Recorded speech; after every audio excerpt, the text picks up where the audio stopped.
Hello friends, मैं अमित कुमार सिंह। मैं ethics और फिलॉसफी का टीचर हूँ। मैंने अपने टीचिंग कैरियर की शुरुआत दिल्ली यूनिवर्सिटी से की थी, जहाँ मैंने कुछ समय के लिए फिलॉसफी और एथिक्स दिल्ली यूनिवर्सिटी में पढ़ाया और फिर पिछले 7 साल से सिविल सर्विसेज के एस्पिरेंट्स को एथिक्स की कोचिंग या एथिक्स का गाइडेंस दे रहा हूँ। पहले मेरे स्टूडेंट रहे और मेरे साथी प्रतीक है, जो अभी उत्तराखंड काडर में आईएएस है। 2018 बैच इनका सिलेक्शन हुआ था। इनकी ऑल इंडिया 86 रैंक थी। हम दोनों ने मिलके एक नया आइडिया एथिक्स पढ़ने का सोचा है। वो आइडिया क्या है, उसके बारे में हम दोनों कुछ बातचीत करेंगे और आपके साथ कुछ बात शेयर करेंगे।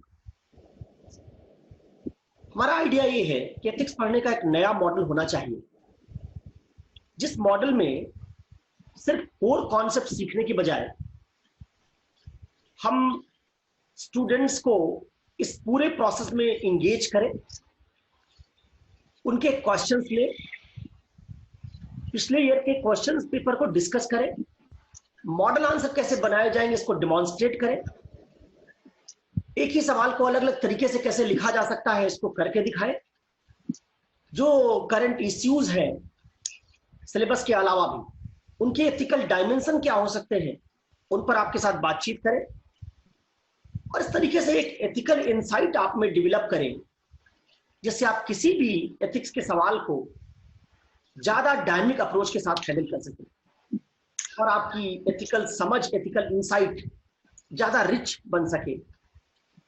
ना सिर्फ आपको सिलेबस आता हो, बल्कि वाकई आपको एथिक्स भी आता हो और आप खुद एथिक्स के डायमेंशन को किसी भी इश्यू को पढ़ने समझने के बाद उसमें से निकाल सके। प्रतीक आपको इस प्रोग्राम के बारे में कुछ और बताएंगे। मुझे लगता है कि एथिक्स का जो यूपीएससी का पेपर है और इवन जो स्टेट सिविल सर्विसेज में पेपर आता है, वो बहुत ही डायनामिक है नेचर में। Over the period of time हमने देखा है कि पेपर का जो पैटर्न है वो बहुत चेंज होता रहता है। कभी बहुत थ्योरेटिकल फ्रेमवर्क वाले क्वेश्चंस आते हैं, कुछ बहुत प्रैक्टिकल अंडरस्टैंडिंग वाले क्वेश्चंस आते हैं। लेकिन जो हमने पिछले 5-6 साल में जब से पेपर इंट्रोड्यूस हुआ है, जो एक कॉमन अंडरस्टैंडिंग है सबके बीच में, स्पेशली जो बहुत अटेम्प्ट दे चुके हैं उन स्टूडेंट्स के बीच में और जो टीचर्स हैं जो बहुत टाइम से इस एथिक्स के पेपर के लिए पढ़ा रहे हैं, ये सब फील करते हैं कि चाहे जिस भी तरह का पेपर हो, एक स्ट्रॉन्ग कॉन्सेप्चुअल अंडरस्टैंडिंग इस पेपर के लिए बहुत जरूरी है। और ये भी जरूरी है कि आप प्रैक्टिकल लाइफ के एग्जाम्पल्स, उन वो जो कॉन्सेप्ट्स है उससे लिंक करके आप अपने आंसर को किस तरह से जस्टिफाई कर पा रहे हैं। तो मुझे लगता है कि इस पेपर में एथिकल कॉन्सेप्ट्स को यूज करना टू जस्टिफाई कि आप क्या करेंगे, कि अगर आप करेंगे तो ये जरूरी नहीं है उस आंसर में कि आप क्या करेंगे या क्या नहीं करेंगे। इंपॉर्टेंट पेपर के लिए यह है ये जानना कि वो जो भी स्टेप आप कर रहे हैं वो आप क्यों कर रहे हैं। वाई का आंसर आपको उन एथिकल कॉन्सेप्ट से मिलेगा और एग्जाम्पल्स के थ्रू आप जस्टिफाई कर पाएंगे कि क्यों आप वो एथिकल कॉन्सेप्ट्स यूज कर रहे हैं। तो ये जो पूरा हमारा आइडिया है वो आइडिया इंटरैक्टिव है। इसमें 5 दिन या 6 दिन हम आपके साथ कोर कॉन्सेप्ट सीखेंगे और फिर 7वें दिन 2.5 या 3 घंटे के सेशन में उस पूरे वीक में जो इश्यूज हुए होंगे, अगर उनमें कोई एथिकल एलिमेंट है तो हम उन इश्यूज के एथिकल एलिमेंट्स को डिस्कस करेंगे। कुछ ऐसे एग्जाम्पल जो पिछले वीक में गए होंगे जिनको आप यूज कर सकते हैं एग्जाम में, उन पर चर्चा करेंगे। प्रतीक आपको एक एस्पिरेंट की तरह लिख कर दिखाएंगे कि अगर ये क्वेश्चन आ जाता है, हम कुछ क्वेश्चन उठाएंगे कि मान लीजिए ये सवाल एथिक्स में पूछा जा सकता है, और मैं प्रतीक से कहूंगा कि अगर आप आज फिर से यूपीएससी दे रहे होते तो आप करके दिखाइए कि आप इस क्वेश्चन को कैसे करते। प्रतीक अपना पर्सपेक्टिव उस क्वेश्चन को लेकर देंगे कि अगर मैं आज एग्जाम फिर से दे रहा होता तो मैं इस क्वेश्चन को ऐसे हैंडल करता। मैं बताऊंगा कि टीचर के तौर पर मैं इसमें कौन कौन से डायमेंशंस देख रहा हूं।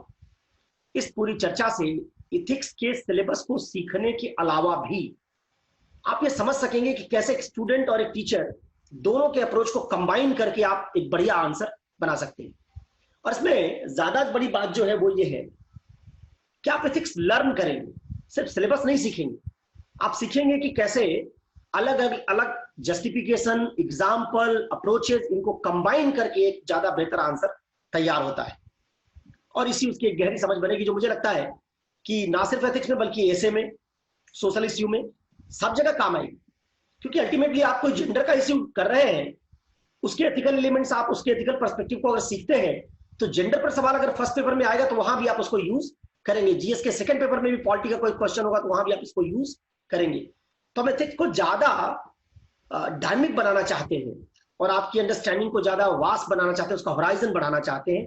इस आइडिया और इस कॉन्सेप्ट के साथ हम इस नए मॉडल के साथ एथिक्स को लेकर आपके सामने आ रहे हैं। तो आप सब लोग हमें ज्वाइन कर सकते हैं इन जूम सेशंस में। हम कुछ जूम सेशंस लेंगे जिसमें सर और मैं दोनों प्रेजेंट होंगे, जिसमें आपको यहाँ पे डिस्कशन के थ्रू अच्छे कॉन्सेप्चुअल फ्रेमवर्क के बारे में भी अंडरस्टैंडिंग मिलेगी, उनको कैसे समझना है वो आपको पता चलेगा। और साथ ही साथ आप लाइव अपने क्वेश्चंस पोस्ट कर सकते हैं। हो सके तो आप हमें अपने क्वेश्चंस पहले भी पोस्ट कर सकते हैं और हम कोशिश करेंगे कि जो भी हमारे जूम सेशंस हैं उसमें उन क्वेश्चंस को हम कवर कर सकें। और साथ ही साथ अगर आप लाइव भी अगर कुछ क्वेश्चन हमें पूछते हैं तो हम विद इन टाइम अगर वो क्वेश्चन उन्हें एंटरटेन कर पाए तो उन क्वेश्चंस को भी हम टेकअप करके उन सभी आपके सवालों पे हेल्दी डिस्कशन करेंगे। हाँ, कुछ सवालों के डेमोन्स्ट्रेशन हम देंगे भी कि उनको कैसे लिखना चाहिए, वो मैंने पहले भी बताया है। प्रतीक बोर्ड का इस्तेमाल करके दिखा देंगे कि आपको इस सवाल को ऐसे लिखना चाहिए, उसका एक सिनॉप्टिकल फ्रेमवर्क आप तक चला जाएगा। ज्यादा बेहतर ये होगा कि हम उस वीक के इश्यूज पहले से लिस्ट कर चुके होंगे। आपके उस वीक के आए हुए सवालों में हम सबसे बेस्ट सवाल उसकी सॉर्टिंग कर चुके होंगे कि ये सवाल हम लेंगे जो हमारे ख्याल से बहुत इंपॉर्टेंट सवाल होंगे, और उससे हम उस पूरे हफ्ते का एजेंडा तय करेंगे। तो 5 या 6 दिन कक्षाएं, क्लासेस, और 7वें दिन 2.5-3 घंटे के एक सेशन में एथिकल डिस्कोर्स, डायलॉग, इश्यूज पर चर्चा, उसके एथिकल डायमेंशन, आंसर लिखा कैसे जाए, एनरिचमेंट कैसे करेंगे, कौन से एग्जाम्पल हैं जो उस वीक में आपको एथिकल क्वेश्चंस में इस्तेमाल करने चाहिए, ये सब बातें हम आपके सामने रखने अपने इस क्लास प्रोग्राम में जा रहे हैं। क्लासेस आपकी लाइव जो होंगी वो ऐप से होंगी, और ये जो सेशन होगा ये जूम के साथ हम उन बच्चों के साथ जोड़ेंगे जो हमारे क्लास प्रोग्राम में हमसे जुड़ चुके होंगे। करते टाइम पे स्टूडेंट्स एक्सट्रीम करते हैं। पहले तरह के वो स्टूडेंट्स होते हैं जो सोचते हैं कि एथिक्स का पेपर कंप्लीटली अप्लाइड है और केवल प्रैक्टिकल एग्जाम्पल से आप अगर आंसर्स लिखेंगे तो आपके अच्छे मार्क्स आ जाएंगे। ऐसे वो स्टूडेंट्स हैं जो अपने आंसर्स में केवल एग्जाम्पल पे एग्जाम्पल लिखे जाते हैं। कुछ स्टूडेंट्स हैं जो बहुत ज्यादा थ्योरेटिकल फ्रेमवर्क पे डिपेंड करते हैं, बहुत ज्यादा एथिक्स के वो जो कॉन्सेप्ट्स है, वो जो टर्मिनोलॉजी है, अकाउंटेबिलिटी, ट्रांसपेरेंसी, कांतियन एथिक्स, डियोंटोलॉजी, ये सब बार बार अपने पेपर में सेम चीज लिखते जाते हैं विदाउट थिंकिंग कि एग्जैक्टली उस क्वेश्चन के लिए सबसे सही एथिकल थ्योरी क्या होगी। तो मुझे लगता है ये दो तरह की एक्सट्रीम गलतियां हैं जो सब हैं पेपर के साथ। यहाँ पे सर मेरे थ्रू आप सबके साथ डिस्कशन करते हुए ये समझा जाएगा कि इन दोनों तरह की एक्सट्रीम चीजों को कैसे अवॉइड करें और किस तरह से एक बैलेंस्ड आंसर जिसमें एक अच्छे से एथिकल फ्रेमवर्क भी प्रेजेंट हो, साथ ही साथ अच्छे प्रैक्टिकल एग्जाम भी आपके रिफ्लेक्ट हो। अल्टीमेटली एग्जामिनर को यह चाहिए कि वो समझ पाए कि आप में एथिक्स के उन कॉन्सेप्ट्स को समझने की कितनी क्षमता है और आप कितना क्लियरली उन कॉन्सेप्ट्स को प्रैक्टिकल रियल लाइफ एग्जाम्पल से एसोसिएट कर पा रहे हैं। क्योंकि अगर आप ये कर पाएंगे तो एग्जामिनर समझ जाएगा कि आप एक अच्छे आईएएस ऑफिसर बन सकते हैं। बिल्कुल, मुझे भी लगता है यही बात जरूरी है कि अकेले थ्योरेटिकल अंडरस्टैंडिंग भी काम नहीं करेगी, और बिना थ्योरेटिकल अंडरस्टैंडिंग के आपको ये पता नहीं होगा कि कौन से एग्जाम्पल को यहाँ यूज करना है, कौन सी थ्योरी सबसे फिट हो रही है, उसके अकॉर्डिंगली हमको एग्जाम्पल चूज करना चाहिए। ये समझ आपकी बिना थ्योरेटिकल अंडरस्टैंडिंग के नहीं बनी। तो दोनों बातें जब हम क्लब करते हैं, थ्योरी हमको इंसाइट देता है कि ये वाली बात यहाँ ज्यादा ठीक है, और एग्जाम्पल्स हमको उसको जस्टिफाई करने के लिए मदद करते हैं। तो मैं प्रतीक की बात से बिल्कुल एग्री करता हूं कि ये दोनों बातें अगर हम जोड़ दें तो हम ये कम्युनिकेट कर पाते हैं किसी पेपर चेकर को, इवेलुएटर को, कि हमारे अंदर जो प्रैग्मेटिक पार्ट है वो उसकी समझ भी है और थ्योरी की समझ भी है। और मुझे लगता है कि इससे ज्यादा बेहतर और कोई बात नहीं हो सकती कि आप किसी एग्जामिनर को समझा दें कि आपको थ्योरी और प्रैक्टिस दोनों बातें आती है।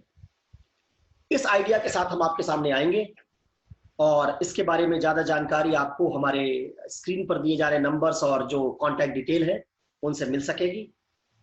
फिलहाल मिलते हैं अपनी कक्षा में जो शुरू होगी 10 जुलाई को। 10 जुलाई को हम सेमिनार करेंगे और हमारी क्लासेस 10 जुलाई से शुरू हो जाएगी। Thank you.